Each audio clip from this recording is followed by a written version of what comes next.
un attachement indéfectible aux valeurs démocratiques, un sens élevé de la responsabilité gouvernementale et de redevabilité que je me présente devant vous, votre autorité auguste assemblée, l'expression suprême de la souveraineté populaire et dépositaire légitime de la confiance du peuple congolais.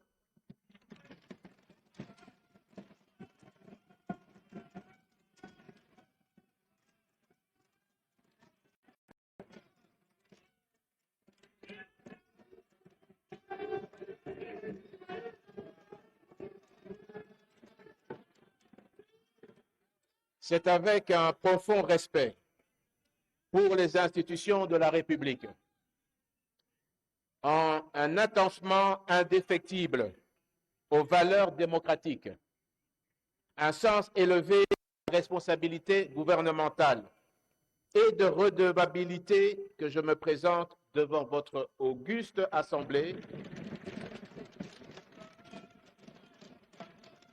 expression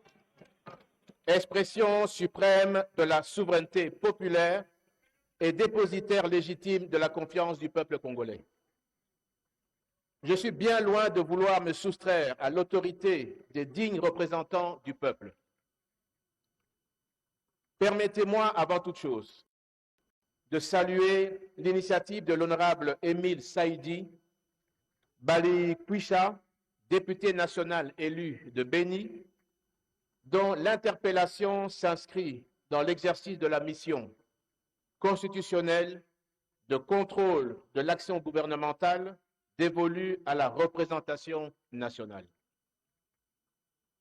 Par cette démarche, il est offert au gouvernement l'occasion de rendre compte dans la plus grande transparence sur une question qui touche directement à la mobilité de nos concitoyens, à la sécurité routière, ainsi qu'à l'amélioration continue de la qualité des services publics, les préoccupations soulevées relativement à l'accessibilité aux coûts, aux délais, ainsi qu'à la transparence des procédures de production et de délivrance du permis de conduire biométrique, sécurisé, avec puce, mérite toute l'attention du gouvernement, tant elle concerne les attentes de notre population. Honorable Président de l'Assemblée nationale, honorables membres du Bureau, honorables députés nationaux, c'est avec un esprit de redevabilité, de dialogue institutionnel et de collaboration républicaine que j'ai été auditionné le 10 avril 2025 par la Commission Aménagement du territoire, infrastructures et nouvelles technologies de l'information et de la communication de votre Chambre, à la suite de la correspondance du 4 avril 2025 de l'honorable président de l'Assemblée nationale, sollicitant des éclaircissements sur plusieurs questions majeures relevant du secteur des transports, notamment le plan de relance de Congo Airways et la problématique de la gestion d'Air Congo, la gestion de la redevance GOPAS, la traçabilité de recettes et les grandes réalisations y afférentes, la problématique de l'octroi des permis de conduire biométriques sécurisés avec puce, la réhabilitation des ports publics de la RDC et la fermeture des ports illégaux, le plan de lutte contre les embouteillages et le désengorgement des points noirs de trafic dans les grandes villes du pays, la gestion de la redevance logistique terrestre, la prolifération des services et la présence des personnes non autrement identifiées dans les différentes installations aéroportuaires. Le 14 mai 2025, à la suite de mon audition, j'ai transmis les éléments de réponse relatifs aux 51 questions découlant des préoccupations pertinentes soulevées par les honorables députés nationaux. Le 8 octobre 2025, j'ai répondu à 5 questions écrites de l'honorable Bidoua, Sephora, dont que plusieurs sites prévus de production des permis de conduire demeurent encore non implantés ou non fonctionnels sur l'ensemble du territoire national, quelles autres mesures préconisez-vous par rapport au moratoire fixé au 30 juin 2025 sur le contrôle de permis de conduire biométrique avec puce? Troisième question, ne pensez-vous pas qu'il serait judicieux de renvoyer le dit moratoire à une échéance plus lointaine afin de permettre aux requérants d'obtenir les permis de conduire sollicités dans les meilleures conditions? Le 28 octobre 2025, j'ai répondu à l'honorable Patrick Ishiba Kachemwana sur des questions relevant du secteur des transports. Comme chacun peut le constater, la question relative à la délivrance du permis de conduire biométrique sécurisé avec puce a toujours figuré parmi les préoccupations soumises par les honorables députés. Honorable président de l'Assemblée nationale, honorables membres du bureau, honorables députés nationaux, compte tenu de l'importance sociale, économique et sécuritaire de cette question, et dans le souci d'apporter à la représentation nationale toutes les clarifications requises, j'ai également été appelé à collaborer avec une mission d'information parlementaire constituée sur instruction de l'honorable président de l'Assemblée nationale, suivant l'ordre de mission numéro 247/CAB/AN du 31 octobre 2025. Cette mission avait pour objet de recueillir les éléments d'information sur le partenariat public-privé entre l'État congolais de l'optimisation et l'application exacte de la part des recettes revenant à l'État et renforcer la redevabilité de l'exécutif et de ses partenaires. 2. D'obtenir des éclaircissements sur le mécanisme d'octroi et de répartition de la somme de 5,5 $ américains perçus par la Robank auprès des usagers au titre de frais bancaires. Dans le cadre de cette mission, les honorables députés nationaux ont successivement échangé avec les services compétents du ministère des Transports, la DGRAD, la société Autojuste, ainsi que la Robank. S'agissant du ministère des Transports, toutes les préoccupations relevant de notre compétence ont fait l'objet de réponses exhaustives, étayées par l'ensemble des pièces justificatives requises, transmises par courrier le 6 novembre 2025. À notre connaissance, la mission devait poursuivre ses investigations auprès d'autres structures concernées avant de soumettre ses conclusions à l'Assemblée nationale. À ce jour, le ministère demeure dans l'attente des conclusions officielles de cette mission. Notre disponibilité à répondre à toutes ces différentes initiatives démontre l'engagement constant du gouvernement ainsi que l'importance particulière que le ministère des Transports, Voies de communication et Désenclavement accorde aux préoccupations portées par les représentants du peuple congolais. Honorable président de l'Assemblée nationale, honorables membres du bureau, honorables députés nationaux, de l'examen de cette interpellation, il ressort que les préoccupations soulevées s'articulent autour de 7 questions concernant la délivrance du permis de conduire biométrique sécurisé avec puce. Avant d'y répondre, permettez-moi de rappeler brièvement l'historique de ce dossier.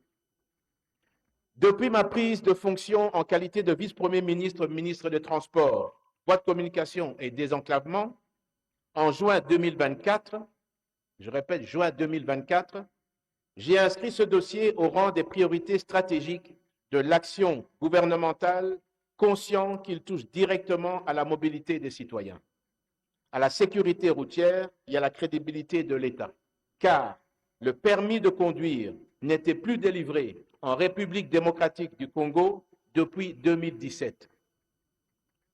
Un contrat de partenariat public-privé a été conclu le 8 février 2022 2 ans et demi avant ma prise de fonction au ministère des Transports, d'une durée de 10 ans avec la société Autojuste SARL pour la production de 5 millions de permis de conduire biométriques sécurisés avec puce. Dans le cadre de l'évaluation de ce plan, porter les innovations ci-après. Un avenant portant la production à 7 millions de permis, la révision de la clé de répartition des revenus, désormais fixée 50% pour l'État et 50% pour le partenaire privé, au lieu de 40% pour l'État, 60% pour le partenaire privé initialement prévu.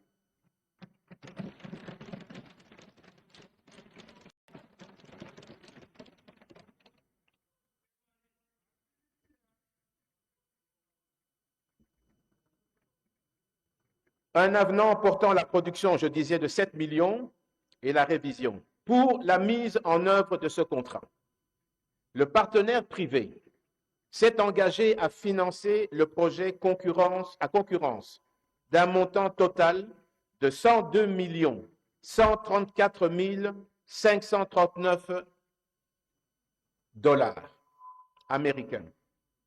La relance de la production et de la délivrance se fait dans un cadre institutionnel rigoureux, associé à l'ensemble des services techniques et des institutions concernées et reposant sur les principes de transparence, d'efficacité et de bonne gouvernance à travers les 23 sites prévus comme suite. Kinshasa, 6 sites. Équateur, 1 site. Ituri, 1 site. Katanga, 2 sites. Haut-Ouélé, 1 site. Kasaï central, 1 site. Kasaï oriental, 1 site. Congo central, 1 site. Kwilu, 1 site. Lualaba, 1 site. Maniema, 1 site. Nord Kivu, 1 site. Sud Kivu, 1 site. Tanganyika, 1 site. Chopo, 1 site. Kwango, 1 site. Et Lomami, 1 site. C'est ce qui était prévu initialement par le contrat. Ce dossier n'est pas une simple réforme administrative. Il est l'expression de la volonté irréversible de l'État congolais de moderniser ses instruments de souveraineté, de garantir à chaque citoyen l'accès à un document sécurisé, reconnu à l'international et de restaurer la confiance du peuple dans l'action publique. Honorable président de l'Assemblée nationale, honorables membres du bureau, honorables députés nationaux, revenons à vos 7 questions. Première question, quelles mesures concrètes votre ministère envisage-t-il de prendre pour rapporter les centres de délivrance de permis de conduire des populations, en particulier dans les milieux ruraux, afin de garantir un accès équitable à ce service public essentiel? La question de l'accessibilité des centres de délivrance de permis de conduire biométriques sécurisés avec puce constitue une préoccupation majeure de mon ministère. Elle touche directement à l'égalité des citoyens devant le service public et à la crédibilité de l'État dans sa mission de proximité. Conformément à l'avenant 23, sites de délivrance ont été prévus sur l'ensemble du territoire national. Cette répartition a été pensée pour assurer une couverture équilibrée et garantie à chaque Congolais, quelle que soit sa province de résidence, un accès équitable à ce service essentiel. Lancé le 25 novembre 2024, seulement 7 sites, 9 centres sont à ce jour opérationnels. Kinshasa, 5 sites, avec 6 centres. Matadi, 1 site, avec 1 centre. Lubumbashi, 1 site, avec 2 centres. Kolwezi, Kisangani et Mbujimai seront lancés très prochainement, c'est-à-dire dans les semaines qui viennent. Dans le cadre de ce partenariat, il revient au gouvernement de mettre à disposition des espaces nécessaires à l'implantation des centres. Des correspondances ont été adressées à l'ensemble des gouverneurs de province afin de solliciter leur accompagnement. À ce jour, seules les provinces de Congo central, du Haut-Katanga, de Kinshasa, du Kasaï oriental et de la Chopo ont répondu favorablement. S'agissant des provinces du Nord Kivu et du Sud Kivu, bien que les sites destinés à accueillir les centres aient été aménagés, la situation sécuritaire n'a pas permis le déploiement des équipements techniques requis. Face à cette contrainte d'être prise avec le partenaire en vue de l'installation des centres de Beni et de Butembo, dans la province du Nord Kivu, et d'un autre à Uvira, dans la province du Sud Kivu, afin de garantir la continuité du service au bénéfice des populations concernées. Cette approche sera également appliquée aux autres provinces qui n'étaient pas initialement couvertes par le dossier d'appel d'offres, afin d'assurer progressivement une couverture nationale du dispositif et de permettre à tous d'accéder aux services de distribution dans des conditions optimales de proximité et d'efficacité. Donc toutes les provinces devront être couvertes dans les semaines qui viennent avec l'ouverture de centres pour la délivrance de permis, y compris ceux qui étaient prévus dans le contrat. Par ailleurs, pour rapprocher davantage ce service des citoyens et répondre aux besoins d'usagers éloignés des centres fixes, le ministère a mis en place des équipes mobiles de délivrance. Ce dispositif innovant permet non seulement aux particuliers d'accéder aux services dans leur localité, mais également aux entreprises disposant de parcs automobiles importants de bénéficier de prestations directement sur leur site sans perturber leurs activités. Et cette activité se déroule régulièrement. Nous l'avons déjà fait au Katanga, à Kinshasa et dans d'autres provinces, afin de permettre rapidement de rapprocher les demandeurs pour l'obtention de ces permis. Ces opérations mobiles déjà en cours, les personnes physiques ou morales intéressées sont invitées à saisir la Commission nationale de délivrance de permis de conduire, CONADEP, afin que les dispositions pratiques soient arrêtées dans les meilleurs délais. Cette stratégie traduit la volonté du gouvernement de garantir un accès universel, équitable et sécurisé au permis de conduire biométrique en dépit des contraintes géographiques et sécuritaires. Elle incarne l'engagement de l'État à rapprocher ses services du citoyen et à renforcer la confiance dans l'action publique. La deuxième question, qui était, au regard du niveau de vie des populations rurales et des acteurs du transport informel, ne pensez-vous pas que le coût actuel du permis de conduire constitue un frein majeur à l'adhésion à cette réforme? Ma réponse est, la question du coût du permis de conduire biométrique sécurisé avec puce mérite une attention particulière, car elle touche directement au pouvoir d'achat de nos populations et à l'adhésion des acteurs du transport de cette réforme. L'arrêté interministériel du 2 août 2023, un an avant que j'arrive au ministère des Transports, fixe les formalités d'obtention du permis de conduire de la manière suivante.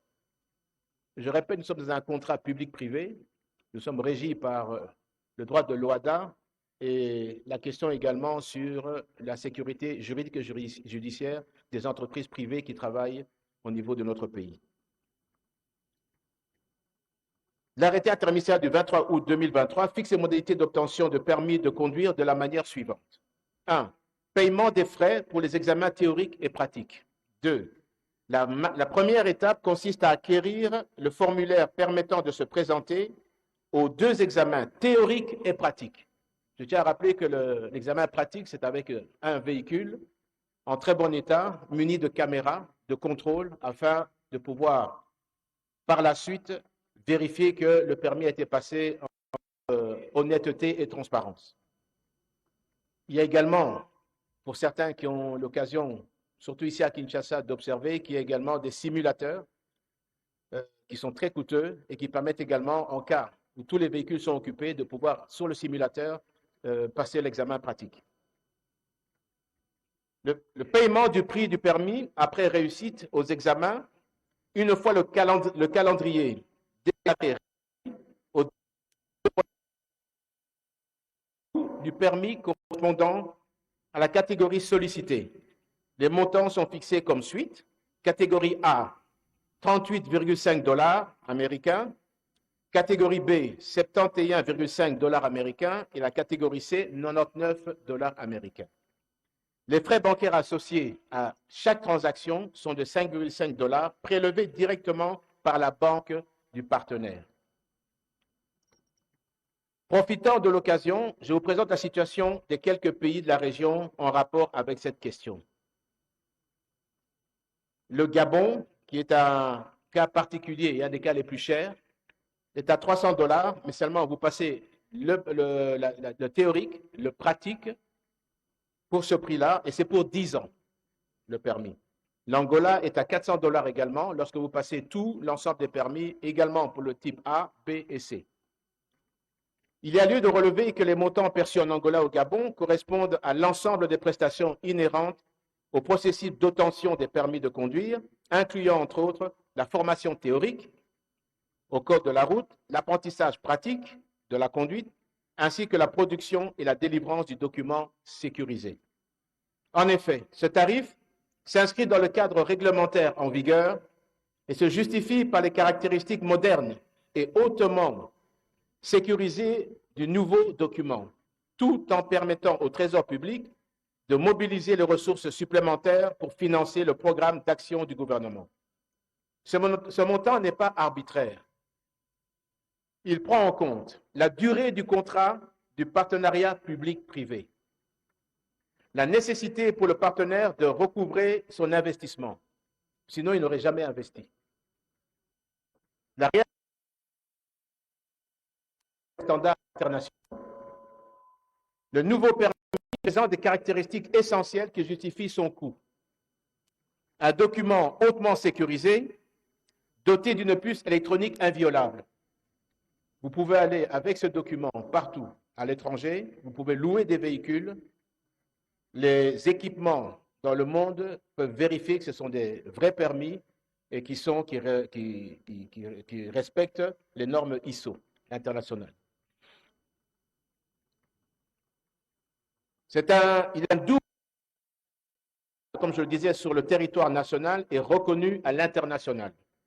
Déjà homologué dans plus de 40 pays aujourd'hui.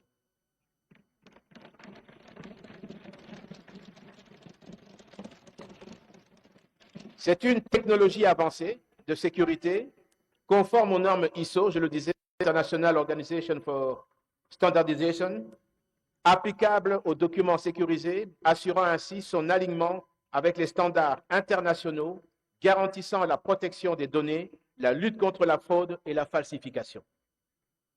Une infrastructure informatique moderne assure la traçabilité intégrale des opérations, l'interconnexion des systèmes et la réduction de l'intervention humaine, garantissant ainsi transparence et intégrité. Le processus de production repose sur des technologies de pointe qui offrent une sécurité renforcée des supports, une protection optimale des données, une prévention efficace contre la fraude et la falsification et une conformité stricte aux normes internationales. Je peux vous dire qu'il y a des tentatives de pouvoir aujourd'hui falsifier nos permis, mais nous avons au niveau de la police des boîtiers qui permettent immédiatement sur votre permis de pouvoir reconnaître que ce permis vous appartient parce que votre photo intervient sur le boîtier et un V en vert intervient pour dire que c'est effectivement un vrai permis de conduire. Mais il y a eu des malins, je dois vous dire, qui ont essayé de falsifier et nous avons mis la main dessus. Ils sont aujourd'hui dans la main de la justice, d'autres sont déjà, je pense, au niveau incarcérés.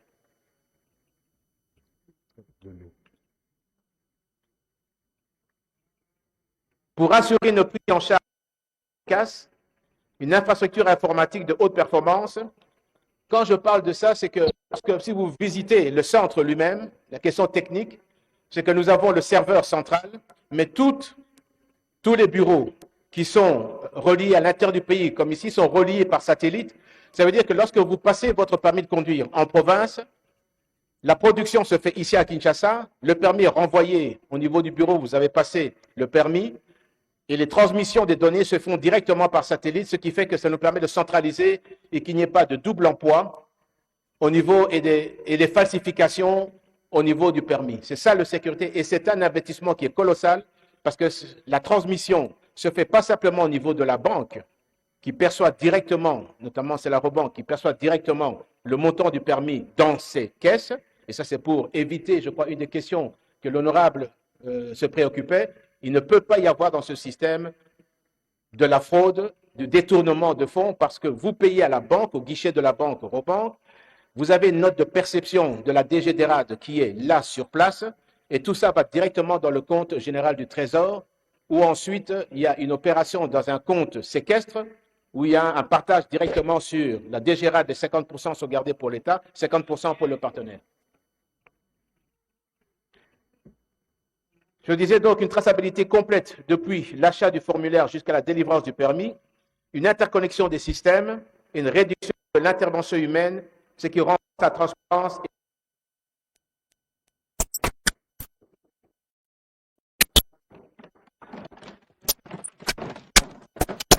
les recettes générées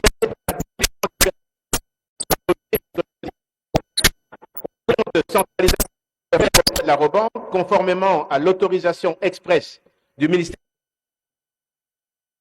La gestion de ces fonds est assurée par la Direction générale des recettes administratives, judiciaires, domaniales,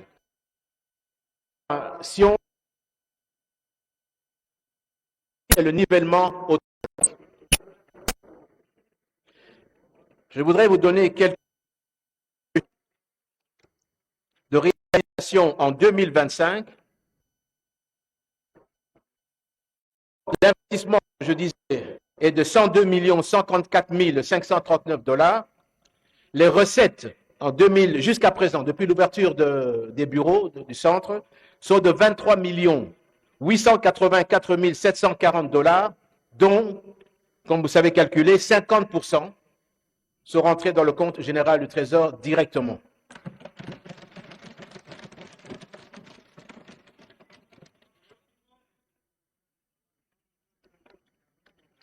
La troisième question était quelles actions sont envisagées pour adapter ou alléger ces coûts afin de favoriser une plus grande inclusion sociale et économique. Comme dit précédemment, ces coûts ne sont pas arbitraires. Il prend en compte la durée du contrat du partenariat public-privé, la nécessité pour le partenaire de recouvrer son investissement, la réalisation d'un bénéfice légitime dans le respect des standards internationaux. Ça veut donc dire ceci concrètement. Si aujourd'hui nous décidons de dire aux partenaires, vous allez diminuer votre coût, la rentabilité du projet, d'abord nous violons le contrat qui n'a pas été signé par moi, comme vous savez, mais le partenaire est en droit de dire, vous avez violé l'accord que nous avons, le contrat que nous avons, je suis en droit d'arrêter l'opération, je suis en droit de poursuivre le jeu d'État pour non-respect du contrat qui a été signé, je répète, avant que je puisse arriver. Mais ça ne veut pas dire que nous ne pouvons pas ouvrir le débat avec le partenaire. Et nous l'avons ouvert déjà, le débat avec le partenaire.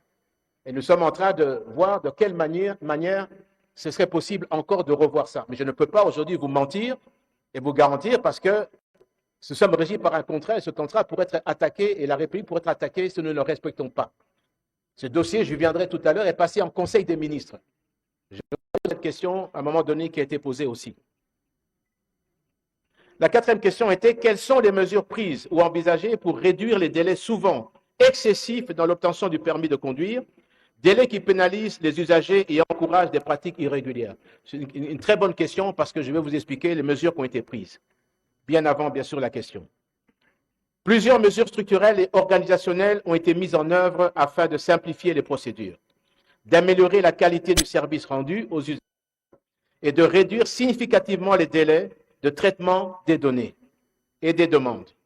Premièrement, le gouvernement a procédé à la réorganisation complète de la chaîne de délivrance de permis de conduire et l'intégration des opérations au sein des mêmes centres de traitement. Ainsi, le requérant peut accomplir l'ensemble des formalités uniquement, lequel vous pouvez accéder même avec votre portable dans le site de la CONADEP.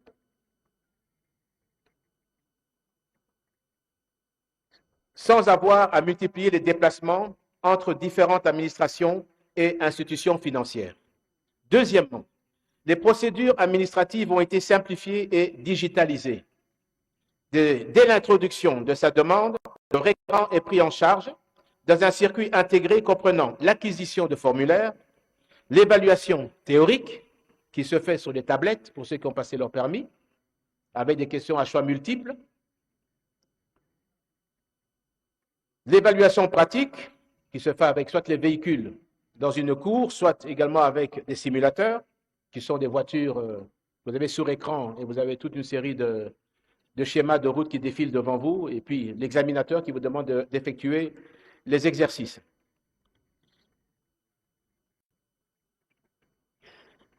Cette rationalisation des étapes permet de réduire considérablement les temps d'attente et d'éviter les lenteurs qui caractérisent l'ancien système.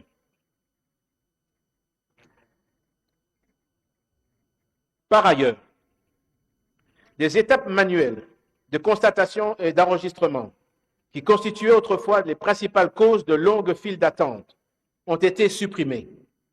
En effet, les informations du requérant sont désormais collectées, intégrées électroniquement dès l'acquisition du formulaire, ce qui permet un traitement automatisé et considérablement accéléré des dossiers. Ensuite, l'enregistrement biométrique. La production du permis est lancée immédiatement et automatiquement. Dès que le permis théorique est réussi, est enregistré au niveau du serveur, le pratique également est enregistré, automatiquement la machine lance la production et l'impression du permis. Ça évite, une fois de plus, toutes les fraudes, les manipulations. De quelqu'un qui dirait, je connais quelqu'un au niveau du CONADEP ou du centre, trouve-moi un permis, ce n'est pas possible. À moins d'amener un faux permis à la fin, qui sera détecté. Ensuite, après l'enregistrement des données biométriques, la production du permis est lancée immédiatement dans un délai de 24 heures. Le requérant ayant satisfait au test reçoit un message SMS l'invitant à venir retirer son permis de conduire. Afin de garantir une meilleure prise en charge des usagers, la CONADET a également mis en place un système de suivi et de relance téléphonique des requérants qui tardent à récupérer leurs documents. Dans le souci d'une continuelle amélioration, on travaille sur la mise en œuvre d'un système de télépaiement des droits liés à conduire. Cette innovation, actuellement en phase de développement par une équipe d'experts au ministère des Finances, permettra aux citoyens d'effectuer certaines formalités à distance, de réduire davantage les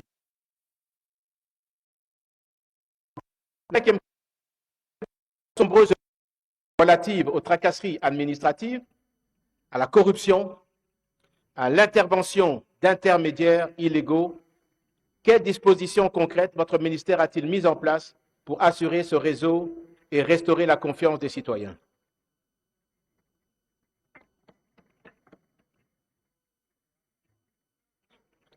Le ministère des Transports, Voies de communication et désenclavement a placé la lutte contre la tracasserie administrative et la corruption au cœur de son action.